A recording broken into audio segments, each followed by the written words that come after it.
തിയേറ്ററുകളിൽ വലിയ വിജയം നേടിയ മാർക്കോ OTT പ്ലാറ്റ്ഫോമിൽ എത്തുമ്പോൾ വിജയം ആവർത്തിക്കില്ല എന്നാണ് നടൻ ഉണ്ണി മുകുന്ദൻ ഇപ്പോൾ പറയുന്നത്. ഒരു യൂട്യൂബ് ചാനൽ നൽകിയ അഭിമുഖത്തിലായിരുന്നു നടന്റെ പ്രസ്താവന.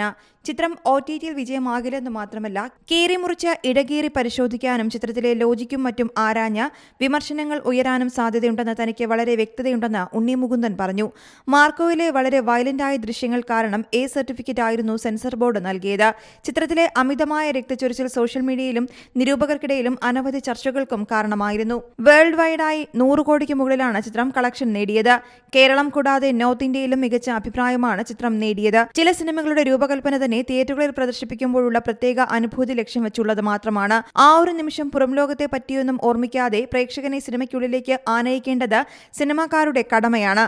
വയലൻസ് ചിത്രത്തിൽ കാണിക്കുന്നത് അതുമായി ബന്ധപ്പെട്ട് സൃഷ്ടിച്ചിരിക്കുന്ന സംഘടന രംഗങ്ങൾ നീതീകരിക്കാനാണ്. അത്തരം രംഗങ്ങളെ അവജ്ഞയോടെ കാണേണ്ടതില്ല. കരയാനും ചിരിക്കാനും മാത്രമുള്ളതല്ല സിനിമ. മനസ്സിനെ ഉലയ്ക്കുന്ന വിഷയങ്ങളും വിനോദ വ്യവസായത്തിന് ഭാഗമാണെന്നും ഉണ്ണി മുകുന്ദൻ പറഞ്ഞു. News desk Zee Malayalam news. ഏറ്റവും പുതിയ വാർത്തകളും വിശേഷങ്ങളും വിരൽ തുമ്പിലറിയാൻ സീ മലയാളം ന്യൂസ് എല്ലാ ഡിജിറ്റൽ പ്ലാറ്റ്ഫോമുകളിലും ലഭ്യം.